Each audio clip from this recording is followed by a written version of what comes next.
most of the chatter has been about the fallout from Juan Soto getting $765 million dead presidents to move 9.9 miles from the Yankee Stadium outpost in the Bronx to Queens and to hang out where the Mets play their games. Now, the Yankees were only $5 million away, supposedly, if you believe the scuttlebutt, $5 million away from getting the deal done. Have you heard the reaction from the Yankee camp? Have you heard what they're saying? No? You have not? All right. Perhaps not. So GM Brian Cashman, who somehow keeps his job, he must have compromising photos of the Steinbrenner family buried in a safety deposit box somewhere at an undisclosed location. So Brian Cashman implied that there are no regrets to the situation involving the New York Yankees, telling reporters that the Yankees went, quote, above and beyond our comfort level. That's the quote, above and beyond our comfort level in contractual negotiations. With Juan Soto, the Yankees then congratulated the Mets, their little brothers, for landing the biggest free agent on the board by a country mile. They congratulated the Mets, and this, of course, led to skepticism from baseball pundits. There was the usual story planted in the media claiming that the Mets made a bad deal and the Yankees should be happy they avoided Juan Soto. Those stories happen all the time.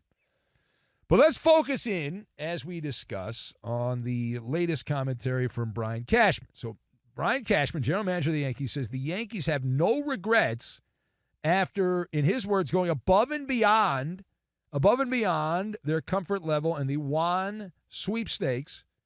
How does this play in your ears? All right, so I've got Naked Gun, Jukebox, and Bob Dylan.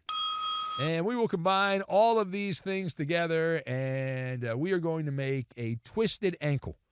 Because that's what the Yankees did. They twisted their ankle in this. They thought they were going to get the player, and then couldn't finish the race.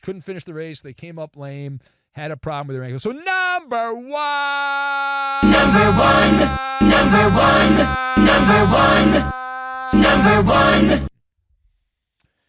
After an expedited review, see, I took that from Monday Night Football. An expedited review. After an expedited review, which is some guy eating potato chips in New Jersey, watching NFL games, and then saying, hey, that was a bad call.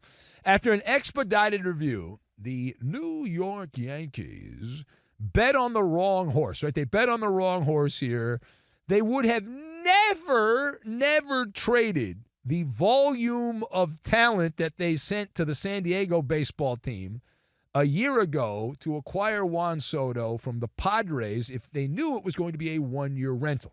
Now, they might say, oh, we never knew and all that, but trust me, internally, it makes no sense on any level if you're the Yankees to make that trade unless you believe there is beyond a reasonable chance that Juan Soto is going to stay with the New York Yankees.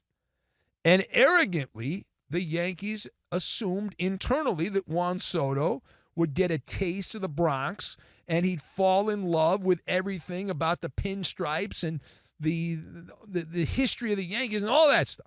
And the money. And, spoiler alert, didn't work. Juan Soto stayed to his morals. His morals are about money. That's what it's all about. And he stayed to that. He stayed true to that. And whether you agree with him or not, from the very beginning, this guy has been the ultimate soldier of fortune.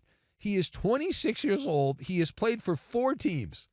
The reason he has played for 4 teams is because he's been all about that money, boss. All about that money. So now what happens? He got paid. Now does he change? Is he going to be as productive? What's going to – I don't know. But for the Yankees, we're just focused on this was a miscalculation. That's the word I will use. Miscalculation by the Yankees. And now Brian Cashman is looking to spin. It's like the Naked Gun movie, the great line there. He's like, well, move on. There's nothing to see here. Please disperse. He's trying to spin it like a dreidel at Hanukkah. He's like, let me spin the story here a little bit. Big deal. Nothing to see here. And in reality, the Yankees, they will add other players. Obviously going to add other players.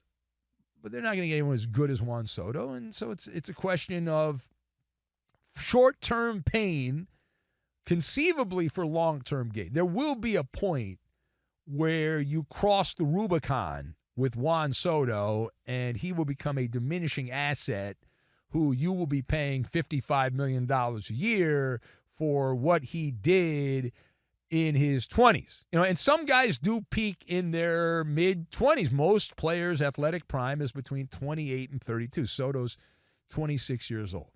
So just in general, if you follow the science, right? Remember COVID? Follow the science. But if you follow the science, wink, wink, that will say 28 to 32 is your athletic prime. And then after that, there is a decline. Now, some people can stretch it out a couple years. Some athletes, whether it's true or not, have been accused of using pharmaceuticals to get several extra years out of their athletic career. But either way, there is a decline once you get past the age of 32, barring some kind of foreign substance that likely enters your body. Now, page 2. So I was reading that Juan Soto had negative feelings towards the Yankees. Now, there's a couple stories here that I would like to share with you. I don't know if you heard about this or not. Maybe not. So this is good, right? A little story time on the Ben Maller Show. So one of the stories goes back to April or May of this past regular season, where a security guide, not a security guard, a security guide removed one of the parents of Juan Soto from an area in Yankee Stadium. Holy crap, Batman. So likely because the proper paperwork had not been filed or the proper pass had not been given to Juan Soto's parents, and so the security guide said, you can't be here. Now, the same security guard, according to a story that was conveniently leaked, the same security guide reportedly also removed Juan Soto's driver and chef later in the year, forced them to stand outside in the rain. The driver and chef had to stand outside in the rain. What is this world coming to? My God. OMG. I would leave the Yankees too. But wait, there's more. The Yankees, the big bad Yankees, would not budge on giving Juan Soto a suite at Yankee Stadium for free. They said, we didn't do that for Derek Jeter. We didn't do that for Aaron Judge. We're not going to do that for you. We're paying you $260 million. Buy your own suite, bozo. And that was so offensive it hurt Juan Soto, because Steve Cohen, he said, I'll give you everything. I'll give you Mr. Met. You want to have a Halloween party, you can wear Mr. Met's outfit if you want. I don't care. We'll give you everyone. Nobody's buying those suites at Citi Field anyway. We'll give you one. Who cares? So he gave him a suite for free. And so those are supposedly factors in Juan Soto deciding to play for the Mets rather than the Yankees.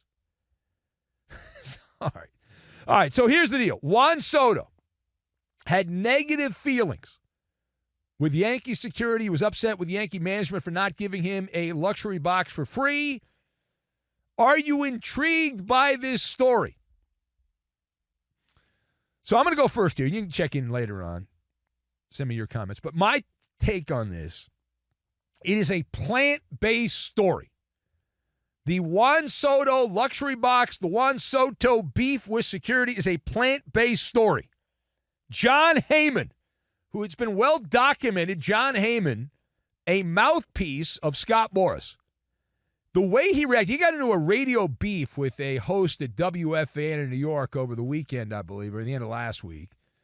And that reaction by John Heyman, when the host, joking around, pointed out the clear connection between Heyman and Scott Boras, the reaction is somebody that's guilty.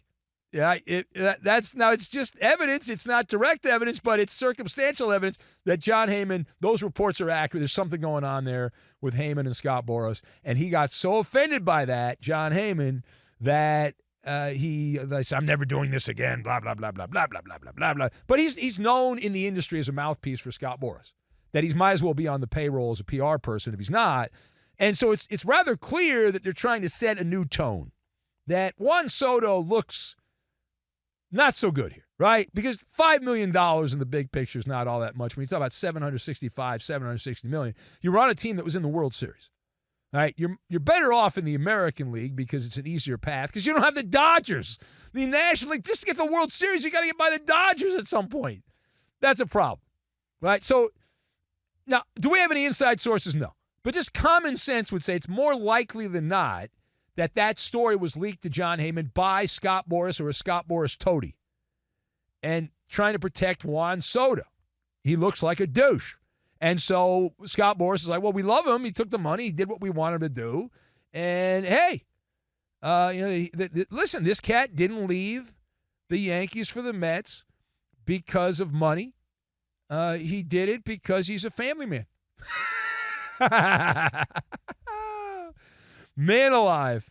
You see, some security guard for the Yankees, some guide for the Yankees was mean to his parent, and man, the Yankees wouldn't give him a skybox. They would not give him a sky. What in the world?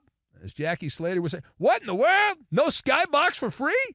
Wait, you're paying me $260 million, but I don't get a skybox? Wow. Now, in my part of the universe, I don't know if I live in the real world or not. I don't know. I live in the magic radio box. But in my part of the world, this all backfires. I would like to cue the jukebox here, the Carly Simon song, You're So Vain. And as you know, or maybe you don't know, for years, early on in my radio career, I was a radio stringer, which is a radio reporter. I spent every night of my life from around age 19 to age... See, what year did I stop doing that? I was probably in my mid to late 20s. Every night I was at different events, hanging out in locker rooms and interviewing players, and that was my gig. And I didn't make any real money, but I had a lot of fun. And I met a lot of cool people, and I had a lot of wonderful experiences, and it was a lot of fun. But to think I was around players all, for years, I became friends with some of them. To think that here we are in 2024, I would be so embarrassed if I was 26 years old and I admitted I had a chef and a driver. I would be so embarrassed. I'd be like, oh, my God, what is wrong with me? And Juan Soto, the Boras camp, proudly leaked that to John Heyman, who, of course, is a mouthpiece, and he repeated it. I'd be so embarrassed. I mean, the Yankees were mean to my chef and my driver. I mean, my God. What is he, the president? You talk about spoiled. Holy crap on a crack. I wouldn't want a chef. I wouldn't want to drive. I like making my own food. I like driving my own car. Man.